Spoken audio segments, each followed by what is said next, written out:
السلام عليكم ورحمة الله تعالى وبركاته. الحمد لله رب العالمين والصلاة والسلام على سيدنا محمد وآله وصحبه أجمعين. قال الله تعالى في القرآن العظيم: أعوذ بالله من الشيطان الرجيم بفضل بسم الله الرحمن الرحيم. شهر رمضان الذي أنزل فيه القرآن صدق الله مولانا العظيم. وقال أيضا: فاليوم ننجيك ببدنك لتكون لمن خلفك آية صدق الله مولانا العظيم. قال رسول الله صلى الله عليه وسلم: إن من العباد الله من لو أقسم على الله لأبره أو كما قال عليه الصلاة والسلام. புகழ் யாவும் அல்லாஹ் ஒருவனுக்கு, அவனது அன்பும் அருளும் கண்மணி முஹம்மது ரசூலுல்லாஹி ஸல்லல்லாஹு அலைஹி வஸல்லம் அவர்களின் மீதும், அவர்களுடைய வாழ்க்கையை வாழ்ந்து காட்டிய சஹாபாக்கள், பின்னால் வந்த தாபியீன்கள், தபா தாபியீன்கள், நல்லவர்கள், நாம் நம் குடும்பத்தினர்கள் அனைவர்களின் மீதும் நிறைவாக நிகழட்டுமாக. அல்லாஹு தஆலா நம்மளுடைய வாழ்நாளை ஆஃபியத்துடன் கூடிய, சுகத்துடன் கூடிய வாழ்நாளாக அல்லாஹ் அமைத்து தருவானாக. அல்லாஹ்வுடைய பொருத்தத்தை பற்றி இந்த உலகத்தில் வாழ்ந்து அவனை நாளை மறுமையிலே சந்திக்கின்ற போதும் முகமலர்ச்சியோடு சந்திக்கிற அருள் பாக்கியத்தை அல்லாஹ் தந்தருள் புரிவானாக. இந்த உலகத்தில் வாழுகின்ற போது உயர்ந்த நோக்கமாக அல்லாஹ்வின் பொருத்தத்தை கொண்டு வாழுகின்ற தௌஃபீக்கை அல்லாஹ் நமக்கு, நம் குடும்பத்தார்களுக்கும் தந்தருள் புரிவானாக. ஆமீன் ஆமீன். அன்பானவர்களே, இதோ ரமலான் மாதம் இன்னொரு 4-5 நாட்களில் பிறக்க இருக்கிறது. அல்லாஹு தஆலா அந்த நாட்களை எல்லாம் மிக நெருக்கி கொண்டு வந்திருக்கிறான். இருக்கக்கூடிய மிச்சமான ஷாபானுடைய நாட்களை அல்லாஹ் பரக்கத்தாக்கி தருவானாக. ரமலானை பரிபூர்ணமாக பெற்று அதன் பாக்கியத்தை பெறுவதற்கும் அல்லாஹ் அருள் புரிவானாக. அன்பானவர்களே, இந்த வாரத்தினுடைய ஜும்மாவின் உரையாக ஒரு சில செய்தி, அல்லாஹ்விடத்தில் மரியாதையை பெறுவது எப்படி அப்படிங்கிற ஒரு தலைப்புல. பொதுவாக மரியாதையை வாங்கிக்கிறேன்னு எல்லாருக்கும் ஆசை இருக்கும். யாருக்கு ஆசை இல்லை? எல்லாருக்கும் ஆசை. மக்களிடத்திலேயே ஒரு மரியாதையை வாங்கிடணும் அப்படின்ற ஆசை எல்லாருக்கும் இருக்கும். சில பேர் பாருங்க, கட்டுற வாட்சிலிருந்து கூட இந்த ராடோ வாட்சியை வாங்கி கட்டிக்கிடுவாங்க. துபாயில் ஒருத்தர் இருக்கிறாரா, வெள்ளை புலியை வீட்டில் வச்சுக்கிறாராம், வளர்க்குறாராம். தனி ஃப்ளைட் வாங்கியவர்கள் இருக்கிறார்கள். பெரிய பெரிய புதுமையான உயர்தர ரக கார்களை வாங்கி வீட்டுக்குள் நிறுத்தி வைக்கக்கூடியவர்கள் இருக்கிறார்கள். என்னன்னா, அதுக்கு தனக்கு ஒரு மரியாதை, இதெல்லாம் தனக்குள் இருப்பதால் தனக்கு ஒரு மரியாதை கிடைக்கிறது என்று மக்கள் நம்புகிறார்கள். அதனால் வாங்குகிறார்கள்.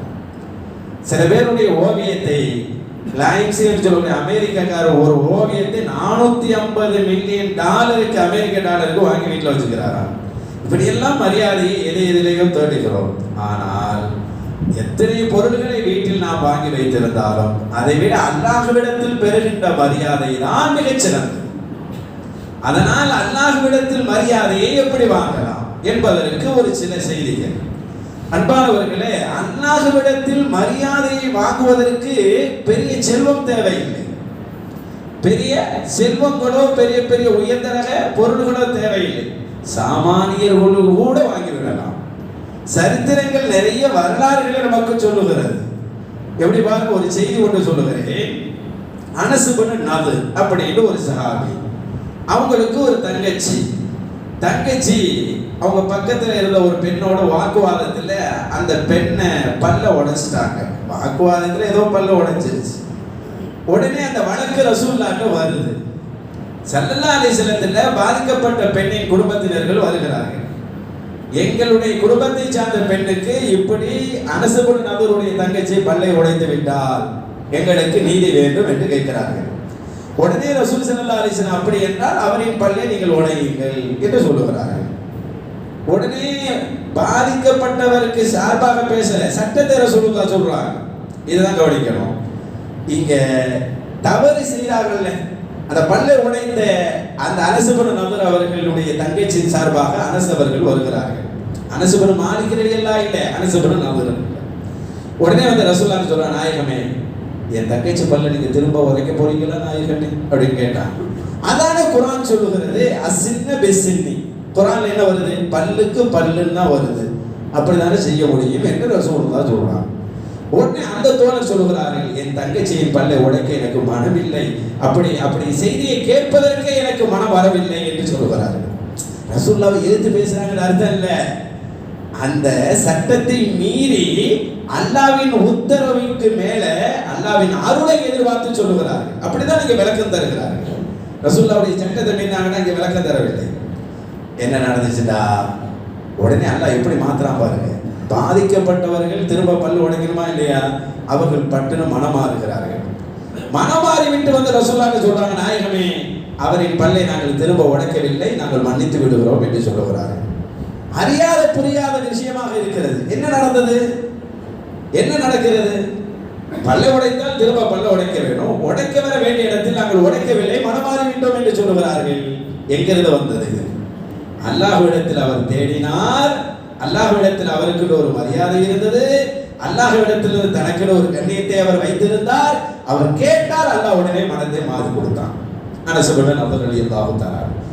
இது சாதாரண விஷயமா நமக்கு தெரியும். அல்லாஹ்விடத்தில் மரியாதை பெற்றவர் இதை செய்து விடலாம். பிலால் ரலியல்லாஹு இந்த உலகத்தை பொறுத்தவரை சாதா சீராவாக பேசுவார்கள் பிலால் ரலியல்லாஹு. ஆனால் முஹம்மது ரசூலுல்லாஹ் என்ன சொன்னார்கள்? ஃபஇன்னி சமிஅது யா பிலால் ஃபஇன்னி சமிஅது தஃபன் அலைக. நான் சொர்க்கத்திலே போகின்ற போது எனக்கு முன்னால் உங்கள் காலடி செருப்பின் ஓசையை கேட்டேன். எப்படி பிலால், என்னதான் அமல் செஞ்சிய, அதற்கு என்ன அமல் செஞ்சேன்னு கேட்டார். என்ன ஷஹாதத்தை வாங்கி கொண்டா இந்த அமலை பெற்றார்கள், இந்த அந்தஸ்தை பெற்றார்கள், இந்த மரியாதையை பெற்றார்கள்?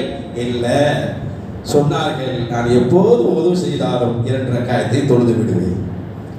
எப்போது உதவு செய்தாலும் அப்போது 2 ரக்காயத்தை தொழுது விடுவேன். இது என்ன காரியம்?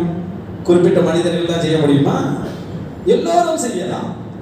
ஆனால் எப்படி இந்த உயர்வை கிடைக்குது? ரசூலுல்லாஹ் போறதுக்கு முன்னாடி செருப்பு சத்தம் கேட்குது பாருங்க. இந்த மரியாதை எங்கிருந்து பிலால் ரலியல்லாஹு வாங்குகிறார்கள்? இந்த மரியாதை வாங்குவதற்குண்டான வழிகள் என்ன? எல்லாம் இந்த ஹதீஸ் சொல்லுகிறது. யாரும் வாங்கலாம். இந்த உலகத்தில் சாதா சீராவாக உலக மக்கள் மதித்தாலும் அவர் கூட அல்லாஹ்விடத்தில் பெரிய மரியாதையை வாங்க முடியும். அதற்கு எவ்வளவு பெரிய வேலை பார்க்கணும்? பெரிய வேலையெல்லாம் இல்லை, சிறிய வேலையை கூட சிறப்பாக செஞ்சா போதுங்கிறாங்க. சரி, அப்படிப்பட்ட மரியாதையை அல்லாஹ்விடத்தில் வாங்குவதுதான் சிறந்தது. அல்லாஹ்விடத்தில் அந்த மரியாதையை பெற்றிருப்பவர் தான் சிறந்தவர். அதை முதல்ல நம்ம விளங்கிக்கிறோம். சரி, அல்லாஹ்வுடைய மரியாதையை பெற்று தருவதற்கு மிக பாக்கியமான ஒன்று என்ன தெரியுமா? இந்த ரமலான். இந்த நெருங்கி வருகிறது பாருங்க, 4 நாள் மிக நெருக்கத்தில் இருக்குது பாருங்க ரமலான்.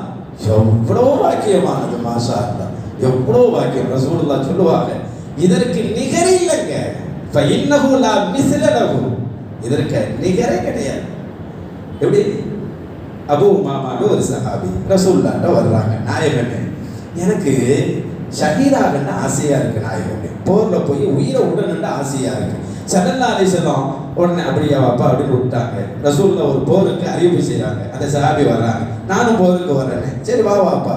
இல்லை, நான் ஷஹீதாகனே, எனக்கு துஆ செய்யுங்கிறாங்க. ஃபதுல்லாஹ லீ பிஷ்ஷஹாதா, நான் ஷஹாத் உயிரை விடணும் எனக்கு துஆ செய்யுங்கன்னு கேட்கிறாங்க. ஸல்லல்லாஹு அலைஹி வஸல்லம் என்ன செஞ்சாங்க தெரியுங்களா? அல்லாஹும்ம ஸல்லிமுஹு வ கன்னிமுஹு, அல்லாஹ்வே இவர் போருக்கு வருகிறார், உன் பாதையில் வருகிறார், இவரை பத்திரமாக திருப்பி கொண்டு வா, கனிமத்தோடு கொண்டு வா, போர் பரிசுகளோடு கொண்டு வான்னு துஆ செய்றார். போனாரு, யுத்தம் செஞ்சாரு, பத்திரமா வந்துட்டாரு. திரும்ப ரசூலுல்லாஹ் போருக்கு அறிவிப்பு செய்றாங்க, திரும்ப வர்றாரு. இந்த போர்லையாவது நான் ஷஹாதத் ஆகிடும், இந்த போர்லையாவது ஷஹாதத் ஆகிடும். ரசூலுல்லாஹ் அப்போ துஆ செஞ்சு தான் அனுப்புறாங்க, அல்லாஹ்வே இவரை பத்திரமாக திருப்பி கொண்டு வா, கனிமத்தோடு கொண்டு வா. திரும்பவும் போருக்கு அறிவிப்பு செய்யப்படுகிறது. அடுத்தடுத்த போருக்கு இல்லை, அவர் வந்து பேர் கொடுக்கிறார். இந்த போர்ல நான் கலந்துக்கிறேன்னு பேர் கொடுக்கிறார். பேர் கொடுத்து விட்டு சொல்கிறார், இதிலே நான் உயிரை விட வேண்டும் அல்லாஹ்வுக்காக. ஸல்லல்லாஹு அலைஹி வஸல்லம் அல்லாஹும்ம ஸல்லிமுஹு வ கன்னிமுஹு, இவரை பத்திரமாக பரிசுகளோடு கொண்டு வா ரப்பே அப்படின்னு சொன்னார். அப்போதுதான் அவருக்கு ஒன்று புரிந்தது. ரசூலுல்லாஹ்ட்ட நாம் இப்படி சொல்லுகிறோம், ரசூலுல்லாஹ் அப்படி துஆ செய்கிறார்களே, அப்ப என்ன அர்த்தம் என்று ரசூலுல்லாஹ்விடத்திலே கேட்கிறார்கள். நாயகமே, அப்படி என்றால் அல்லாஹ்விடத்தில் நெருங்குவதற்கு உண்டான அமலை எனக்கு சொல்லிக் கொடுங்கள் என்று கேட்க வந்தார்கள். அல்லாஹ்விடத்தில் நான் நெருங்க வேண்டும், அந்த சஹாபி நினைச்சது ஷஹாதத்தை ஆயிட்டா இருக்கிற ஒரு உசுறு தானாங்க, அந்த ஒரு உசுறு அல்லாவுக்கு கொடுத்துட்டா அல்லாட்ட நெருங்கிடலான்னு நினைச்சாங்க. ஆனா ரசூலுல்லாஹ் அந்த பார்வையை பார்க்கல. இருக்கிற உசுரை விட்டு அல்லாவை நெருங்கிற ஒரு பார்வை ஒண்ணு இருக்கு, அது நேரத்துக்கு. இந்த சஹாபிக்கு சொல்லி கொடுக்குறாங்க அதல்ல. அப்ப என்ன நாயகமே செய்கிறது? அலைக்கும் பிஸியா, நோம்பு பிடிச்சுக்கிறேன், நோம்பு பிடிச்சுக்கிறேன். அந்த நோம்புக்கு இருக்கிற நிகர் எதுக்கும் கிடையாது. நோம்பை வையுங்கள், அல்லாவை நெருங்கி விடுவீர்கள் என்றார்கள் முஹம்மது ரசூலுல்லாஹி ஸல்லல்லாஹு அலைஹி வஸல்லம். எவ்வளவு பாக்கியமான நோம்பு பாருங்க. ஒரு மனுஷனை நன்மையின் பக்கம் திருப்பி விடுறதே இந்த நோம்பு தாங்க, இல்லையா? நம்ம எல்லாம் பெரும்பாலும் வியாபாரிகள், லேசா நம்ம பாடத்தை சொல்ல வேண்டிய அவசியம் இல்லை. அவ்வளவு விஷயங்கள் என்னை விட உங்களுக்கு அவ்வளவு தெரியும். ஆனால் ரசூலுல்லாஹ் எப்படி சொல்லி கொடுக்குறாங்க பாருங்க. ஏன்னா இந்த தீபாவளி விசேஷ நாட்கள் எல்லாம் எப்படி வியாபாரம் இருக்கும்? காலையிலேருந்து நைட்டு வரைக்கும் தூங்க மாட்டார், சாப்பிட மாட்டார், உண்ண மாட்டார். நைட்டு வந்து வீட்டில் கூட அடுத்த நாள் வியாபாரத்துக்குரியதை எடுத்து வைத்துக் கொண்டு இருப்பார். அப்போ ஒன்றது கூட மறந்து போயிடும். ஏண்டா அந்த இடத்தில் தான் அவர் சம்பாதிக்க வேண்டும் என்பதால் அதை செய்வார். இது போன்ற கவனத்தை ரமதானில் நீங்கள் வையுங்கள். இது போன்ற ஒரு ரொம்ப அதீத அக்கறையை இந்த ரமதானில் நீங்கள் செலுத்துங்கள் என்று முஹம்மது ரசூலுல்லாஹ் சொல்லி கொடுக்கிறார். அவ்வளவு முக்கியமானது. அறிஞர்கள் எப்படி பேசிக்கிறவாங்கடா, ரமதான் மட்டும் கிடைக்கலடா, லவ்லல்லை ரமதானுடைய இரவுகள், பொதுவா இரவுகள் எங்களுக்கு இல்லை என்றால் இந்த துன்யாவுடையே வாழ நாங்கள் விரும்பவில்லை என்று சொன்னார். இரவு இல்லைன்னு அந்த துன்யாவோட வாழ விருப்பம் இல்லைன்னு சொன்னார். அவ்வளவு வாக்கியமானது, அவ்வளவு வாக்கியமானது. நோம்பும் சரி, நோம்பலை செய்யக்கூடிய இன்னொரு அற்புதமான விஷயம் என்ன தெரியுமா? நோம்பு நம்மளை ஒரு பெரும் நன்மையின் பக்கம் நம்மளை திருப்புது. இன்னொரு விஷயம் பாருங்க, ரமதான் இன்னும் வர்றதுக்கு எவ்வளவு நாள் இருக்கு? பெரும்பாலான பள்ளியாசில பார்த்தா தண்ணி கேணு வந்து இறங்கிருச்சு, அரிசி மூட்டை வந்து இறங்கிருச்சு. யாரு செஞ்சது? இது யாரு செய்யறா? பாய் வந்து இறங்கிருக்கு, யாரு செய்யறா? எங்க எவ்வளவு நல்ல மனிதர்களுங்க அதை செய்யறேன்னா அதுக்கு முன்னாடி எவ்வளவு தூரம் ரெடி ஆகிருப்பாங்க அவங்க, எந்த மாசத்துல இருந்து ரெடி ஆகுவாங்க யோசிச்சு பாருங்க. ஒரு மனிதரை எவ்வளவு நன்மையின் பக்கம் திருப்புகிறது இந்த ரமதான் பாருங்க. சாதாரணமா நம்ம பாய வச்சு உட்கார்ந்துடுறோம், அரிசியை வாங்கி அடிக்கிறோம், தண்ணியை வாங்கி எடுத்துடுறோம். அதுக்கு பிறகு அவர் எவ்வளவு தயாரிப்போடு, எந்த மாசத்துல தயாரிப்போடு இருந்திருப்பார். ஒரு மனுஷனை எப்படி மாத்திருப்பாரு ரமதான். இந்த உயர்ந்த மாதத்தின் நன்மையை புரிந்தவர்கள் அதை செய்கிறார்கள். எப்படியாவது இந்த மரியாதையை, மாண்புகளை வாங்கிடணும் அப்படின்னு ஆசைப்பட்டு அதை செய்கிறார். நம்ம இல்லையா? ரசூலுல்லாஹி ஸல்லல்லாஹு அலைஹி வஸல்லம் அருமை தோழர் அப்துல்லாஹ் இப்னு உமர் ரலியல்லாஹு தஆலா அவர்கள் நோன்பு திறக்கின்ற போது எத்தீம்கள் மிஸ்கீன்களை வச்சு தான் நோன்பு திறப்பாங்க. அவங்க இல்லாட்டி நோன்பு திறக்க மாட்டாங்க. ஏண்டா யாரு நோம்பாளிக்கு நோன்பு திறக்கிறதுக்கு ஏற்பாடு செய்கிறார்களோ அவர்களுக்கு என்ன கிடைக்கும் தெரியுமா? மலக்குமார்கள் அவர்களுக்காக அருள் செய்கிறார்கள், ஜிப்ரைல் முசாஃபா செய்கிறார்கள். வெளிவார்கள் எவ்வளவு பெரிய வாக்கு. நோம்பு திறக்கிறது, பேரிச்சம்பளம் வாங்கி கொடுத்துட்டு அவங்க உட்கார்ந்து நம்ம லேசாக நினைக்கிறோம். அவங்களுக்கு எவ்வளவு பெரிய நன்மை இருக்குது பாருங்க. ஒரு நோம்பாளிக்கு அது இஃப்தாராக இருந்தாலும் சஹராக இருந்தாலும் ஒரு நோம்பாளி நோம்பு திறக்கட்டு அந்த நோம்பாளியை சந்தோஷப்படுத்துறதுக்கு அந்த வேலையை செய்யறாங்க பாருங்க. எவ்வளவு பெரிய நன்மையை வாங்கிடுறாங்க பார்த்தீங்களா? நம்ம நமக்கு அதை விலை போட முடியுமா? அதை கணம் போட முடியுமா? இவ்வளவுதான் கிடைக்கும்னு சொல்ல முடியுமா? அல்லாஹ்வுக்கும் அவர்களுக்கும் உள்ளது அவ்வளவு. அதே போல இந்த ரமலான் தான் குர்ஆனின் பக்கம் கொண்டு வருகிறது. குர்ஆனின் பக்கம் நிறைய பேரை கொண்டு வருகிறது. அதெல்லாம் நம்ம முன்னோர்கள் சொல்லுவார்கள், லவ் சப்த யா அப்துல்லா, அல்லாஹ்வின் அடியார்களே நீங்கள் நோன்பு நோக்கின்ற போது எப்படி இருக்க வேண்டும் தெரியுமா? நோன்பு ஃபல் யஸும் சமஉக வ பஸருக வ லிசானுக வ ஜவாரி வ சாயிரி ஜவாரிஹ். உங்க கண்ணு நோன்பு வைக்கணும், காது நோன்பு வைக்கணும், உங்க காது நோன்பு வைக்கணும், உங்களுடைய நாக்கு நோன்பு வைக்கணும். என்ன சொன்னா? உங்க பார்ட்ஸுகளே நோன்பு வைக்கணும்னு சொன்னாங்க. அப்படின்னா என்ன? வெறும் சாப்பாடை நிறுத்துறது, தண்ணியை நிறுத்துறது அல்ல. சராசரியான நாள்ல என்னெல்லாம் செஞ்சியோலோ அதை இந்த நோம்புல செஞ்சிடக்கூடாது. மற்ற மாசமும் இந்த மாசம் ஒன்னா இருந்துடக்கூடாது. ரெண்டையும் சமமா இருந்தா வித்தியாசம் எல்லாம் போயிடும். நாவை அடக்கிக்கிறீங்க, காதை பாதுகாத்துக்கிறீங்க, கல்பை பாதுகாத்துக்கிறீங்கன்னு சொல்றான். இது உனக்கு பெரும் நன்மையை பெற்று தரும்னு சொல்றான். பார்த்தீங்களா? கடைசியா ஒரு செய்தியை சொல்லி நான் நிறைவுக்கு வருகிறேன். இந்த ரமலான், வரக்கூடிய ரமலான் இன்னும் நெருங்கி இருக்கிறது. அல்லாஹ் தஆலா அதையெல்லாம் அடைகிற நசீபை அல்லாஹ் தருவானாக. அன்பானவர்களே, இந்த ஒரு ரமலானில் மற்ற மாதங்கள் எல்லாம் ஏதோ ஒரு விசேஷ நாள் இருக்கும், அவ்வளோதான். ஜும்மா நாள், அதாவது விசேஷ இரவுகள் தான் இருக்கும். ரமலானில் எல்லா நேரமுமே பரக்கத்து, எல்லா நேரம் துவா அங்கீகரிக்கப்படுற நேரம். என்ன பாருங்க, எல்லா நேரம் அதான் சொல்லுவாங்க. ரசூலுல்லாஹி ஸல்லல்லாஹு அலைஹி வஸல்லம் சொல்ற ஹதீஸ் இருக்கிறது. என்ன ஹதீஸ் என்றால், தஸ்பீஹத்துன் ஃபீ ரமலான், ரமலானில் ஒருவர் சுப்ஹானல்லாஹ்னு ஒரு தடவை சொல்லுவார். சொல்ல முடியுமா இல்லையா? சுப்ஹானல்லாஹ்னு ஒரு தடவை சொல்ல முடியுமா இல்லையா? ரமலான் மாதத்தில் சுப்ஹானல்லாஹ் மனசுல வச்சுக்கிறீங்க. சுப்ஹானல்லாஹ்னு ஒரு தடவை சொன்னார், அஃதலு மின் அல்ஃபி தஸ்பீஹத்தின் ஃபீ கைரிஹி. ரசூலுல்லாஹ் சொல்றாங்க, மற்ற மாதங்களில் 1000 முறை தஸ்பீஹ் செய்வதை விட அதுதான் சிறந்தது. எதுதான்?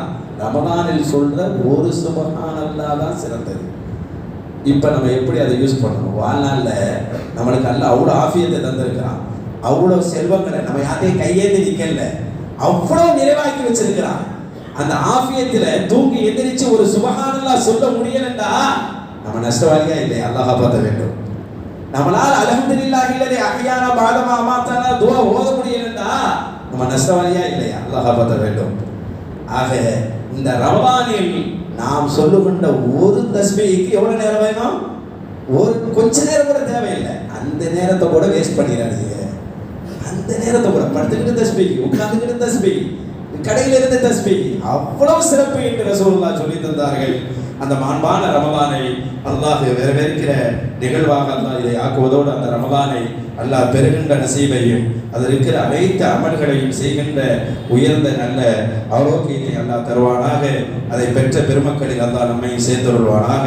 இந்த வருகின்ற ரமலானை போல பல ரமலானை பெறுகின்ற தௌஃபீக்கையும் இந்த ரமலானில் யாரெல்லாம் எதெல்லாம் செலவழிக்க இருக்கிறார்களோ அனைத்தை அல்லாஹ் கபூல் செய்து அவர்களுக்கு இம்மையிலும் மறுமையிலும் எண்ணிலடங்காத பரக்கத்துகளை அள்ளி அள்ளி அல்லாஹ் தருவானாக. ஆமீன். வ ஆகிரு தஅவானா அல்ஹம்துலில்லாஹி ரப்பில் ஆலமீன். அஸ்ஸலாமு அலைக்கும் வரஹ்மத்துல்லாஹி வபரகாத்துஹு.